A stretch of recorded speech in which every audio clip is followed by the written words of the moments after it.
quand j'ai grandi, on n'était pas chrétiens.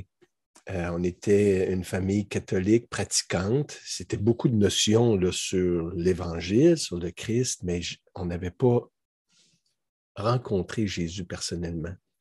Maintenant, un petit détail aussi, c'est que moi, mon grand-père, donc le père de mon père, était devenu chrétien. Il est mort l'année où je suis né. Je ne l'ai jamais connu, mais ça avait fait beaucoup de chicanes dans la famille. Mes grands-parents s'étaient séparés. Le divorce ne se pratiquait pas dans ce temps-là. Et puis, ça fait beaucoup de chicanes, de querelles, puis tout ça. Et puis, mon père était carrément pas chrétien, mais il y avait une soif, un désir de connaître, d'une soif spirituelle. Et peut-être que ça venait du grand-père là, qui avait certainement prié pour sa famille. Et puis, donc, mon enfance était heureuse, puis ça s'est bien passé, mais il y avait ce besoin-là chez moi aussi de comprendre le sens de la vie. Pas juste de ma vie, mais de la vie en général. C'est quoi le but de l'existence, de l'univers, puis qu'est-ce qu'on fait ici, puis où c'est que ça s'en va, puis à quoi ça sert de vivre. Pas que j'étais déprimé, mais juste curieux, là, curieux, non, en quête de sens.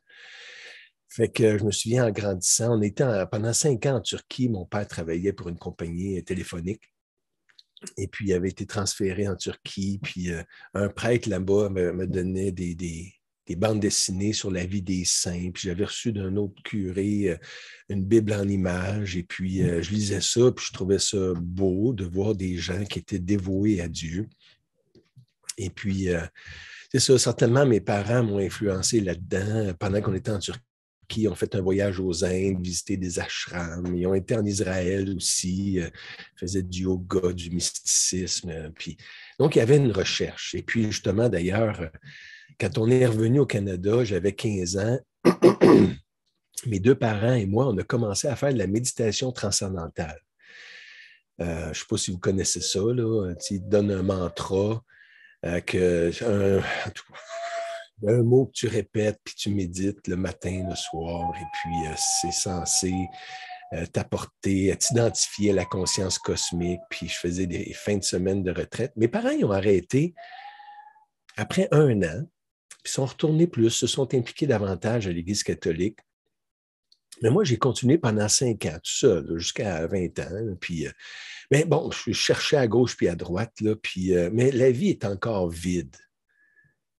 Tu sais, comme dans le livre de l'Ecclésiaste, vanité des vanités, tout est vanité, poursuite de vent. C'était absurde, ça faisait pas de sens. Puis, avec la méditation transcendantale, Dieu était devenu comme une énergie, c'était plus une personne.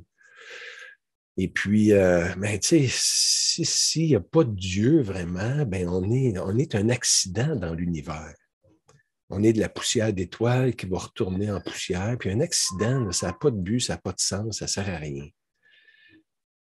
Puis des fois, on essaye de se donner un sens. Je ne sais pas si ça vous est arrivé aussi, là, mais il ne faut pas que tu y penses trop parce que quand tu te donnes un sens, moi, ça va être les sports, moi, ça va être les relations, ou l'emploi, ou ça peut être des bons buts. Mais c'est des buts qu'on s'invente, qu'on se donne. Ce n'est pas le but de l'existence. Et quand on y pense un peu trop, on voit que c'est des buts qu'on s'est fabulés, qu'on s'est inventés, on s'est créés de toutes pièces par nous-mêmes. Mais comme je disais, mes parents sont retournés un peu plus à l'Église catholique. Il y avait dans notre paroisse là, un prêtre impliqué, puis il y avait un mouvement de ressourcement, puis ils sont impliqués là-dedans. Puis ils m'avaient invité, j'avais 18-19 ans, à une fin de semaine de ressourcement. Puis je dois admettre là, que ça m'a fait faire un pas. Là. Comme je disais, j'en étais arrivé avec la méditation transcendantale, là, de penser que Dieu n'existait pas, mais que c'était juste une substance, une énergie, une force. Et là, je me suis dit, mais Dieu est une personne et qui m'aimait. Fait quand il y a eu des hauts, des bas, puis des remises en question pendant longtemps, mais je dois dire que ça m'a aidé. Fait que je me suis impliqué un petit peu plus à l'Église catholique pour en savoir. Hey, 18 ans, là, puis je me suis abonné au Prions à l'Église. Tu sais, le petit dépliant là, qu'on donne à l'Église catholique. Là. Mais là, moi, je le recevais chez nous à la maison. J'allais à la messe à tous les jours. Tu sais. C'est quand même, je trouvais ça un peu particulier. Et puis, je m'impliquais dans la paroisse, puis tout ça. Puis, mais j'avais encore des doutes, des combats intérieurs. Puis même pendant ce temps-là, certains à l'Église catholique avaient été à une petite église évangélique à Verdun, où est-ce qu'on habitait, à Montréal. Je me souviens la première fois que j'ai été, c'était un mercredi soir, puis le prédicateur, Pierre Blais, là-bas, il parlait de la nouvelle naissance dans Jean 3. Puis après le message, il y avait une table de livres, et puis le gars à la table de livres, il voyait bien que j'étais un nouveau. Puis il me pose la question, puis comment t'as mis le message, tout ça, mais oui, c'était bien, c'était bien. Mais toi, est-ce que tu es né de nouveau? Là, moi, je ne savais pas de quoi il parlait vraiment. Je ne savais pas trop quoi dire. J'étais un petit peu. J'ai dit oui, oui. Moi, à tous les jours, de plus en plus, je nais de nouveau. Fait que je ne comprenais absolument rien de ce que c'était la nouvelle naissance. Et puis, le prédicateur, il avait fait une annonce aussi. Il disait, ça c'était le mercredi, il dit mardi prochain, on va aller faire du porte-à-porte, ceux qui veulent. Fait que venez à l'église le mardi à telle heure, là, puis on va aller faire du porte-à-porte. Et puis, fait que moi, je me suis dit, hey, ça pourrait être intéressant, tu vas voir le monde, puis tu leur parles de Dieu. Puis je n'étais pas chrétien, mais j'étais religieux. Et puis, mais il y avait quelque chose que je n'avais pas compris, une vérité surprenante peut-être, mais très importante, là, c'est que par notre propre religion, nos propres efforts, notre propre amour, même peut-être pour Dieu, on est incapable de plaire à Dieu. Parce qu'il y a des éléments dans notre vie qui nous séparent de Dieu. Ça, je ne l'avais pas compris. Et je n'avais pas compris le salut, que c'est quelque chose qu'on reçoit comme un cadeau, l'aide de Dieu. Fait que le pasteur, le mardi en question, où est-ce que je me pointe à l'église, finalement, j'étais le seul de l'église qui était venu avec lui. Fait que le porte-à-porte, il a dû se dire, ben là, c'était différent. C'est la porte qui est venue frapper à ma porte. C'est le gars qui est venu frapper à ma porte. Fait qu'il m'a dit, ben, viens dans mon bureau, on va se jaser un petit peu. Puis il m'a expliqué justement l'Évangile. Et puis, c'est la première fois là, que j'entendais là, clairement de quoi il s'agissait. Fait que, au début, il m'a demandé si j'étais pécheur. Moi, très sincère, là, j'ai dit non, non, non.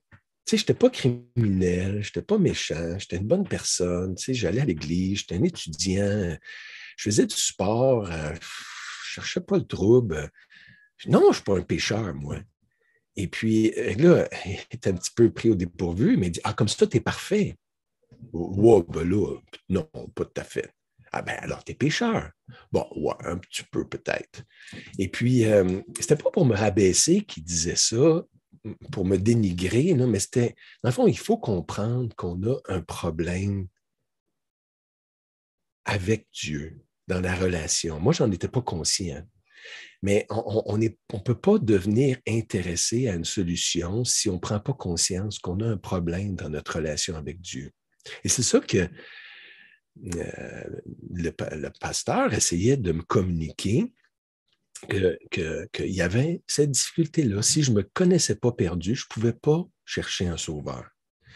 Donc là, il a continué quand même son explication. Maintenant que j'entrevoyais la possibilité que peut-être j'étais un pécheur, il a expliqué un petit peu le salut, comment Dieu, Jésus, qui est venu pour mourir à la croix, pour le pardon de mes péchés. Et puis, fait qu'il a tout expliqué, puis j'avais compris là, l'échange que Dieu proposait, que Jésus prendrait sur lui mes fautes pour me donner sa justice. Et puis là, il m'a invité, est-ce que tu voudrais recevoir le cadeau du pardon de Dieu? Est-ce que je voulais accepter Jésus comme mon sauveur et le Seigneur de ma vie? Et c'est la première fois là, où est-ce que j'ai compris clairement qu'est-ce que c'était l'Évangile. Et j'ai dit non. Pourquoi? Parce que j'avais peur. Je ne voulais pas que personne, même pas Dieu, prenne le contrôle de ma vie. J'avais peur je voulais pas que Jésus rentre dans ma vie. Non, non, non, ça, c'est mon terrain. Ça m'appartient. C'est moi. J'avais peur qu'il vienne scraper ma vie. Et puis, j'avais beau être très pratiquant, mais dans le fond, j'étais rebelle envers Dieu. Je fumais pas, je buvais pas, je sacrais pas, je me droguais pas, je volais pas, en tout cas pas grand-chose. Je mentais pas, pas des gros mensonges. Je couraillais pas, mais dans ma vie intérieure, dans mes pensées, c'était tout le contraire. Je pouvais être sérieux, sympathique, mais dans le fond, est-ce que je pouvais être un bon gars si je refusais de donner ma vie à Dieu? Si je refusais les droits de mon Créateur sur moi, si je refusais l'amour de Dieu qui avait envoyé son Fils unique pour m'aider, pour me pardonner, puis je ne voulais pas, est-ce que je pouvais être quand même un bon gars en le rejetant comme ça? Et là, ça m'a fait, par la suite, comprendre un peu plus, mais là, ouais, c'est vrai que je ne suis pas avec Dieu, je ne veux pas qu'il règne sur moi. Même, je me souviens par la suite, à un moment donné, j'avais prié Dieu pour lui dire que, c'est pas correct, là, mais pour lui dire que c'était un imbécile. C'est comme j'étais venu sonner à sa porte là, pour cracher sur son perron, pour lui dire qu'il était stupide d'avoir créé un monde qui avait tellement pas de sens que ça, qui était vain, qui était vide, qui était futile, qui était une vie qui n'avait pas de sens. Il dit, voyons donc, tu sais, comme créer des gens pour qu'ils naissent, pour exister seulement, pour souffrir, puis ensuite mourir, ça ne fait pas de sens, c'est mal fait ton affaire. Et puis, mais c'est comme ça, là, quand on remet en question Dieu, tu sais, puis il n'y en a pas de justice. Tu sais, si Dieu, c'est la loi du plus fort, puis il n'y a pas de liberté, on est comme des animaux qui obéissent à nos pulsions. Il n'y a pas de dignité humaine, on est des accidents. Et puis, mais c'est ça, il faut un Dieu pour que ça prenne du sens. Mais Dieu, je ne l'avais pas reçu, je ne l'avais pas accepté. Fait qu'à l'âge de 20 ans, ça faisait 5 ans que je faisais de la méditation transcendantale, puis dans le camp encore, j'étais dans un camp chrétien parce que j'étais sauveteur aquatique. Et puis, il y avait besoin d'un sauveteur, ce camp chrétien-là. J'avais été à une conférence donnée par Gaston Racine, et puis il m'avait parlé du camp, puis il y avait besoin d'un sauveteur, puis il m'a pris. Et puis, je trouvais ça bien quand même d'entendre parler de Jésus. Et là, j'ai entendu encore les vérités de l'Évangile annoncées clairement. Puis, à ce moment-là, je faisais des études en psychologie. Et puis, je luttais beaucoup avec des doutes, là, encore là, sur l'existence de Dieu. Fait que des fois, j'y croyais, des fois, j'y croyais pas. Puis là, c'était un peu de doute de psychologue que Dieu, c'était l'invention. C'est pas Dieu qui nous avait créés, c'est nous qui avions créé Dieu. Le fruit de l'imagination humaine pour donner un sens à l'univers, créé par des gens superstitieux qui avaient besoin de tout expliquer. Fait que pour satisfaire notre besoin psychologique là, de sécurité, les gens dans le temps, là, avant, dans les gens primitifs, ils avaient créé, inventé le dieu de la forêt, le dieu du tonnerre, la déesse de la fécondité. Bon. Puis les chrétiens, ils avaient inventé Dieu le Père avec Jésus son Fils, mais c'était juste par besoin psychologique. Bon, fait que là, je m'en vais au camp, et puis, mais là, je commençais à lire la Bible un peu plus. Puis il y a quelque chose qui m'a frappé en lisant la Bible. Et puis si je peux donner un conseil à quelqu'un qui cherche, c'est lire les évangiles. Lire les histoires. Tu sais, les évangiles, c'est la biographie de Jésus, ces histoires est faite par des témoins ou approuvée par des témoins oculaires. Et puis, mais je me disais, en lisant l'histoire de Jésus, il n'est pas normal, ce gars-là. Et si Dieu devait exister, il faudrait qu'il ressemble à lui. Et puis, un peu comme les soldats là, qui avaient été envoyés pour arrêter Jésus par le Sanhédrin, là, puis qui étaient revenus sans l'avoir arrêté, et puis qui avaient dit « Jamais homme n'a parlé comme cet homme ». Et je trouvais que, justement, c'était pas normal d'aimer comme lui, au point de pardonner à ses ennemis, de se donner en sacrifice. Puis il y avait une sagesse, un amour, une profondeur dans son message. Et Jésus, c'était un fait de l'histoire. Même les non-chrétiens reconnaissent son existence. Et je ne pouvais pas l'ignorer. Il fallait que j'explique qu'est-ce que je dois faire avec ce phénomène-là qui se disait Dieu. Et que là, je le découvrais dans les évangiles, aussi bon que ça, aussi pur que lui. C'était qui ce phénomène-là? Soit c'était peut-être même un fou, peut-être un menteur, un trompeur, mais les fous, on les identifie tout de suite, puis on les met dans des asiles. Jésus parlait avec une sagesse, d'un idéal d'amour auquel on aspire tous. Est-ce qu'il pouvait être un menteur, un manipulateur? Mais qu'est-ce qu'il y avait à gagner? Un charlatan, là, ça le fait pour un gain. Mais c'est quoi le gain de se livrer à la croix pour ses ennemis? Aucun menteur ferait ça. Il interromprait tout de suite en parlant à Pilate. Il dit non, non, non, Monsieur Pilate, vous n'avez pas compris. J'ai été mal cité par les journaux. J'ai jamais voulu dire ça. On arrête ça tout de suite, cette histoire-là de Fils de Dieu. C'est un malentendu. Puis le manipulateur se serait défilé, mais Jésus est allé jusqu'à la croix. Il ne pouvait pas être un fou, ni un menteur, mais est-ce qu'il était vraiment le Fils de Dieu? Et là, je me suis mis à douter de mes doutes de psychologue. Est-ce que ça se pourrait que si toutes les cultures se sont donné une image d'un Dieu, c'est parce qu'il y avait à l'intérieur un vide et un besoin placé par le vrai Dieu, un besoin inné de le chercher et de le connaître, ce trou-là en forme de Dieu, et sans lequel, là, si on ne le comblait pas, on ne peut pas trouver la paix tant qu'on ne trouve pas notre paix en Dieu. Fait que, c'est ça, là, il y avait bien des questions, puis mais je commençais à comprendre un peu plus les évangiles et sur l'idée d'être pécheur. Tu sais, quand on connaît, tu sais, ça disait dans la Bible qu'il connaît les secrets de notre cœur, nos pensées intimes. Il connaît tout, un livre ouvert. Tu sais, on pêche en action, en parole, en pensée et par omission, en ne faisant pas le bien qu'on aurait dû faire. Et puis, et je comprenais que Dieu était lui parfait. Moi, je n'étais pas parfait.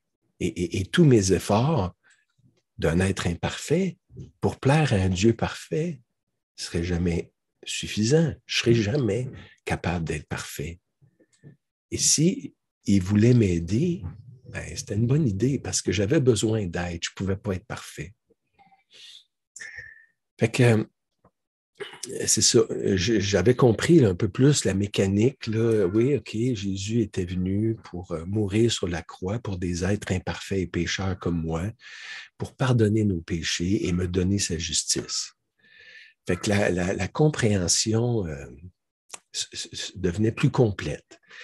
Et puis, je trouvais ça beau, je trouvais ça bien, je trouvais ça raisonnable, logique, équilibré, qui veuille payer pour moi. Mais il y avait un problème qui restait. Je comprenais que j'avais offensé Dieu par ma conduite, mais je ne trouvais pas ça juste que ce soit Jésus qui doit venir et payer pour mes fautes. C'est moi qui avais fait les pots cassés, c'était à moi à réparer. Qu'un autre, un petit tour de passe-passe comme ça, je vais te donner la justice de Jésus, puis il va porter tes péchés. Non, c'est pas comme ça qu'on devrait faire ça, Dieu. J'essayais de le reprendre. Et puis, la personne qui m'annonçait le salut, moi, j'étais sauveteur, là, il dit, écoute, regarde, il était venu me voir là, dans ma petite cabine, et puis il prenait des nouvelles, et puis là, je lui expliquais mon problème. Il dit, regarde, Toi, tu es le sauveteur. Supposons que tu vas nager sur le lac. C'est sur le bord du lac Néphramagogue. Et puis, je dis, ouais, OK. Et toi, tu as une crampe, tu es en train de te noyer. Ça peut arriver à un sauveteur. Hein? Oui. Et puis, là, quelqu'un vient. Là, c'est sûr, là, tu vas te noyer. Là, la crampe est trop forte. Tu ne peux pas surnager. Quelqu'un vient avec une bouée de sauvetage. Si je suis ta logique, qui me dit, lui, il vient t'offrir la bouée de sauvetage, là, est-ce que tu lui répliquerais? Non, c'est moi qui s'est mis dans le trouble, c'est à moi à me sauver de la noyade tout seul. C'est pas à toi, c'est pas juste que ce soit toi qui viennes me sauver. Là, je voyais bien son argument. Mais il dit, qu'est-ce que tu lui dirais? Ben là, c'est sûr, là, je ne peux pas me sauver tout seul. Moi, j'accepte tout de suite, puis je lui dis merci. Mais il dit, c'est la même chose avec Dieu. Il voyait, il savait que toi, être imparfait, tu n'aurais jamais pu devenir parfait par tes propres moyens. Racheter tout le mal que tu avais fait à ses yeux, en pensée, en parole, par action et par omission. Tu avais besoin d'aide, il t'envoyait de l'aide. Si tu ne veux pas recevoir son aide, tu n'auras pas son aide. Et c'est comme ça que lui a décidé de t'aider. Tu peux-tu le recevoir? Là, c'était comme le dernier argument. Et puis, j'étais trop orgueilleux pour aller plus loin avec lui. Fait que là, il a quitté, il est parti. Et puis, là, je me suis dit, non, j'ai vraiment besoin d'aide. Et puis, je me suis mis à genoux. Et puis, j'ai simplement dit ça. J'ai dit, je suis pécheur. Si tu veux venir dans ma vie, si tu veux prendre mes péchés, si tu veux me pardonner, viens, j'en ai besoin. Prends le contrôle de ma vie. Tiens, voilà les clés, puis tu feras bien ce que tu voudras. Et c'est comme ça que j'ai reçu le Seigneur comme Sauveur et comme Seigneur. Et puis, il n'y a pas eu de grandes, je me suis relevé, grandes expériences émotives ou mystiques quand j'ai simplement accepté l'offre, puis je lui ai dit clairement, il n'y a pas eu de feu d'artifice dans les airs, mais j'ai simplement eu une paix profonde, mystérieuse, et puis une joie. Je me souviens, c'était sur le bord du lac, de la montagne, puis je chantais. Les nouveaux chants que j'avais appris, puis c'était tellement une belle joie d'avoir découvert ce pardon-là, d'avoir découvert le Seigneur, d'être en paix avec Dieu, que même le grand Dieu de l'univers, il n'y avait plus rien à me reprocher. Tous mes péchés avaient été effacés. Et j'aimerais ça inviter, s'il y a quelqu'un qui a besoin de rencontrer Jésus, il l'a fait librement. Là. C'est sûr que si Jésus avait été obligé par son Père, là tu vas aller sur la terre, tu n'as pas le choix, il va falloir que tu meurs sur la croix. Ça n'aurait pas été correct, c'est vrai. Mais il l'a fait librement. Pas par obligation, mais par amour. Et puis, rebelle comme j'étais, il m'a aimé. On peut être voleur, adultère, homosexuel, pédophile, les péchés les plus honteux qu'on pourrait dire. Il veut nous recevoir et nous pardonner tel qu'on est. Il ne veut pas qu'on reste tel qu'on est. Il nous aime assez pour nous transformer après. Mais pour l'instant, il veut qu'on vienne à lui tel qu'on est. Et il va nous transformer par sa puissance. Et il veut simplement qu'on s'engage, un peu comme un contrat d'adoption. Veux-tu que je t'adopte? Viens à moi, dis-le. J'aimerais ça qu'on termine par la prière. Et je vais un peu moi-même refaire la prière que j'avais faite et je t'invite à la faire toi-même pour toi, de répéter, de reprendre ces idées-là, mais pour toi-même, de te les approprier. Seigneur grand Dieu, merci pour ces vérités que tu as envoyé ton Fils Jésus, qui était parfait, pour venir sur la croix, sur la terre, et qui a démontré pendant 3 ans une vie pleine de sagesse et d'amour, faisant du bien, guérissant les malades, pour attester qu'il venait vraiment de toi. Et même les prophéties disent qu'il allait à la croix. Lui, le juste, qui mourrait pour les injustes. Ce sont vos péchés qu'il a portés. C'est ça que la Bible dit. Mais cette offre-là, Seigneur, d'aide, dis-lui, Dis-lui, Seigneur, je veux la recevoir, ton aide. J'ai besoin de ton pardon. Viens dans mon cœur, prends le contrôle, puis je sais que si tu m'as tant aimé, ce ne sera pas pour me faire du mal, pour scraper ma vie, mais ça va être pour me donner une vraie vie avec toi, pour me transformer et me réconcilier avec toi. Je te loue, Seigneur, je te remercie, je te rends gloire pour ton amour. Au nom de Jésus. Amen.